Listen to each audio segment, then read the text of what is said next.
الحمدللہ رب العالمین والعاقبۃ للمتقین والصلاۃ والسلام علی سید الانبیاء والمرسلین والمعصومین اما بعد فاعوذ باللہ من الشیطان الرجیم بسم اللہ الرحمن الرحیم۔ سامعین و مومنین، یا علی مدد، مولا علی کے فضائل کا انکار کرنے والے، کسی بھی مولا کے فضائل کا انکار کرنے والے، ولایت کو نماز سے نکالنے والے، ولایت علی کے اقرار کو، علی ولی اللہ کو کلمہ اذان نماز کا جز نہ سمجھنے والے بلکہ ان کی روح نہ سمجھنے والوں پر لعنت بے شمار۔ آج کے دن 9 محرم کے دن، آج کے دن ان کے اوپر مقصروں کے اوپر ہے لعنت بے شمار، کل کائنات کی لعنت، کل فرشتوں کی لعنت، ان حرام زادوں پر لعنت جو مولا علی علیہ السلام کے شیعوں کا لبادہ اوڑھ کر ابا کباب پہن کر مولا علی کی ولایت پر بھونکتے ہیں، ان پر لعنت بے شمار۔ وہ جو شیعہ پگوں والوں کے ساتھ بیٹھ کر بڑا فخر محسوس کرتے ہیں، ابا کباب والوں کے ساتھ گھوم پھر کے اپنا بڑا شوق پورا کرتے ہیں، ان پر کروڑوں لعنتیں ہیں بے شمار۔ میرے مولا علیہ السلام کے فضائل کا انکار جو کرتا ہے وہ حرامی ہے، وہ حرامی ہے، حرامی ہے۔ یہ میرے نبی کریم صلی اللہ علیہ وآلہ وسلم نے فرمایا۔ آج ہم مجلس پہ جا رہے تھے تو قبرستان میں رش دیکھا تو سوچا کہ تھوڑی سی آپ سے بات کر لیں کہ قبروں پہ مٹی ڈالی جا رہی ہے، 10ویں محرم اور 9ویں محرم کا روزہ رکھا جا رہا ہے، یہ سنت کس کی ہے، کہاں سے آئی ہے، یہ کس نے رائج کیا، یہ کس حرام زادے نے رائج کیا؟ یار ایسا کہیں گے نا، کیونکہ جو میرے نبی کریم صلی اللہ علیہ وآلہ وسلم اور ان کی اہل بیت نے کہا ہم اسی کے پابند ہیں، وہی ہمارے لیے حجت ہے۔ کسی پگ والے، امامہ والے، مقصر کی کوئی بات ہمارے لیے جو حجت نہیں ہے، وہ حرام زادے کی بات سننا بھی حرام ہے۔ اچھا سنیے گا جی، 10ویں محرم کو، 9ویں محرم کو، 10ویں محرم کو قبروں کے اوپر مٹی ڈالنے کے لیے لوگ لڑائیاں کریں گے مٹی کے اوپر، کہیں کوہاڑیاں چلیں گی قبرستانوں میں، بندے شدید زخمی ہوں گے، کیونکہ شمر کی اولاد ہے نا، اصل میں شمر کی سنت پر عمل کرنے والے شمر ہی کی تو اولاد ہے۔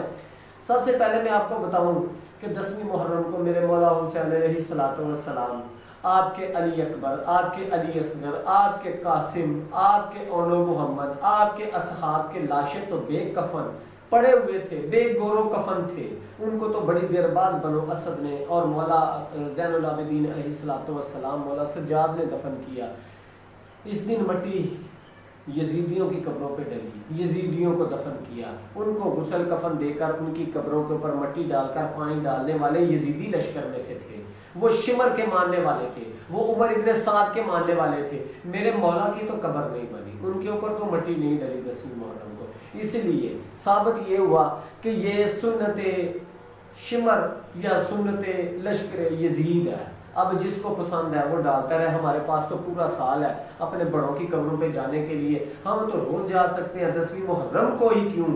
کیونکہ یہ رائج کیا گیا تھا کہ ذکر حسین سے لوگ مڑے رہے، ذکر حسین نہ سنے، شہادت حسین نہ سنے۔ پرابلم یہ ہے کہ ذکر حسین جب سنیں گے تو پوچھیں گے کس نے کیا، تو جب بتایا جائے گا کہ اصحاب اور اصحاب کی اولاد تھی، ساری نبی کریم کی امت تھی، حاجی، نمازی، پرہیزگار تھے، نبی مکرم کا کلمہ پڑھنے والے تھے، تو پھر لوگوں کو پتا چلے گا کہ یہ امت جو ہے دین اس کے پاس نہیں ہے۔ جن کے پاس دین الہی تھا، دین نبوی تھا، ان کو مسلمانوں نے چن چن کے قتل کیا، اور کربلا میں بھی جو واقعہ ہوا وہ دین الہی کو دفن کرنے کے لیے مولا حسین کے گلے پہ چھری نہیں بلکہ نبی کے گلے پہ چھری چلائی گئی۔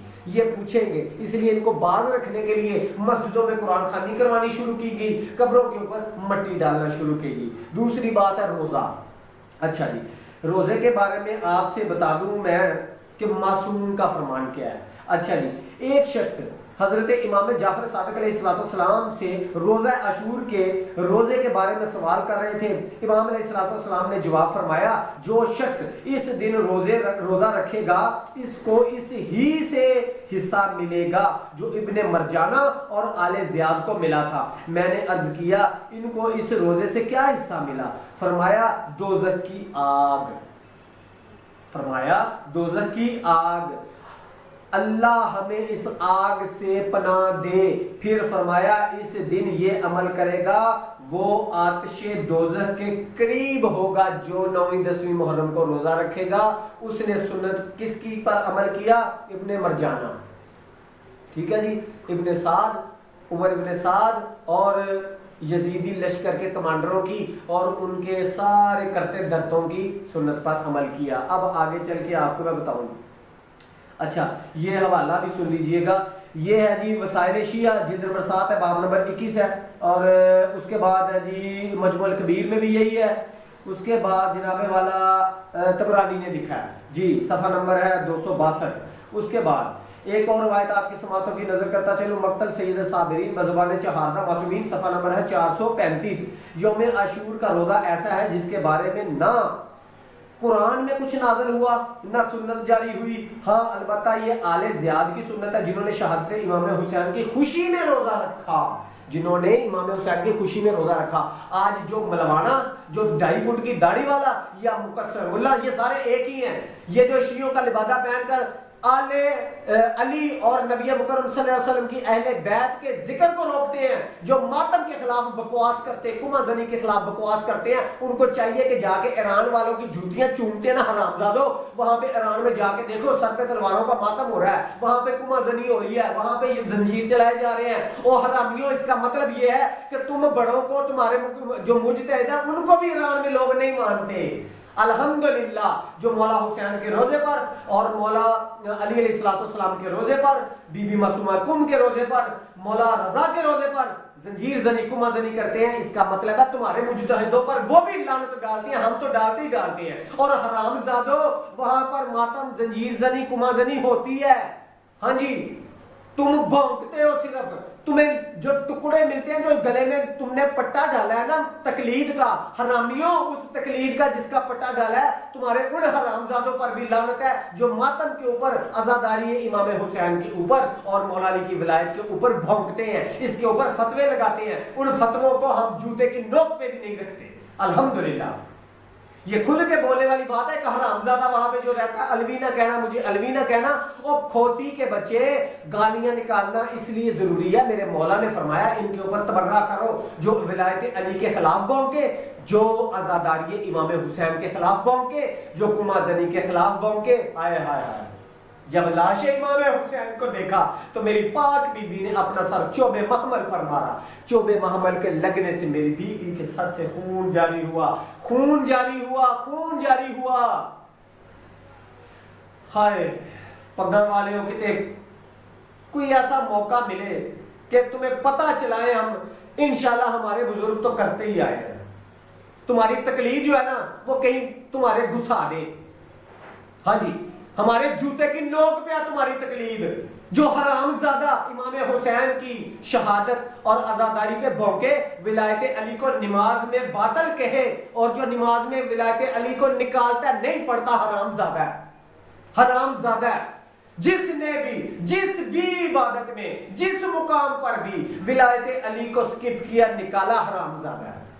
جی اچھا، اس کی دلیل پہلے بھی دے چکا ہوں. یہ تقلیدی ہے، حرامزادوں کو پہلے بھی بڑی مرتبہ بتا دیا کہ تم نے جس کا پٹا گلے میں ڈالا، تقلید کا مطلب ہی پٹا ہے.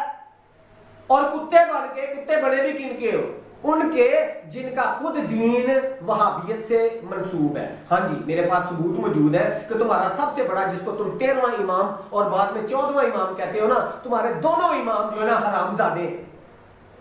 ہمارے صرف 12 پاک معصوم، الحمدللہ معصوم، الحمدللہ نور علی نور، اور اللہ کے نور کی تخلیق.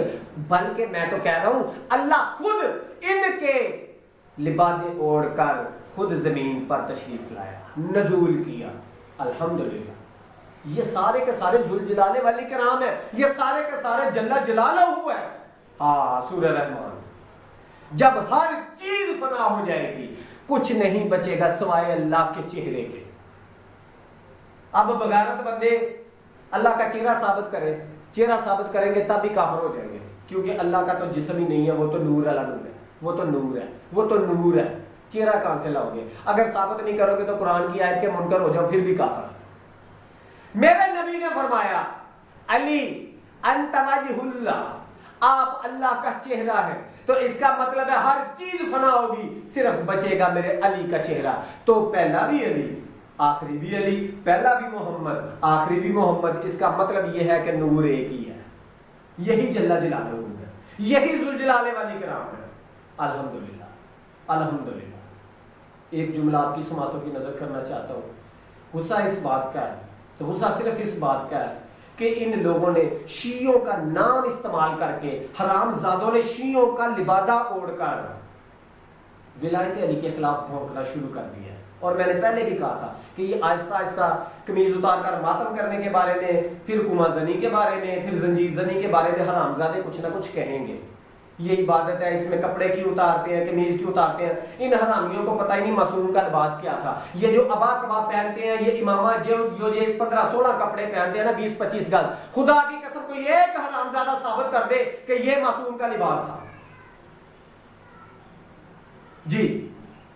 صوب واحد جو حدیث میں لفظ ہے، صوب سے زبر وا، صوب صوب واحد، ایک چادر جس کو باندھ کر اس کا پلو یوں کر یوں میرے مولا لڑکا لیا کرتے تھے، یوں اوپر، یا دائیں طرف یا بائیں طرف، صوب واحد۔ مولا آپ کو عزتیں دے، مولا غازی آپ کا حامی و ناصر ہو۔ بات کرنے کا مقصد صرف یہی تھا کہ مولا حسین کی شہادت پر رونے کے دن ہے، بعد میں انشاءاللہ اس کے اوپر مدلل گفتگو کریں گے۔ مولا غازی آپ کو عزتیں دے،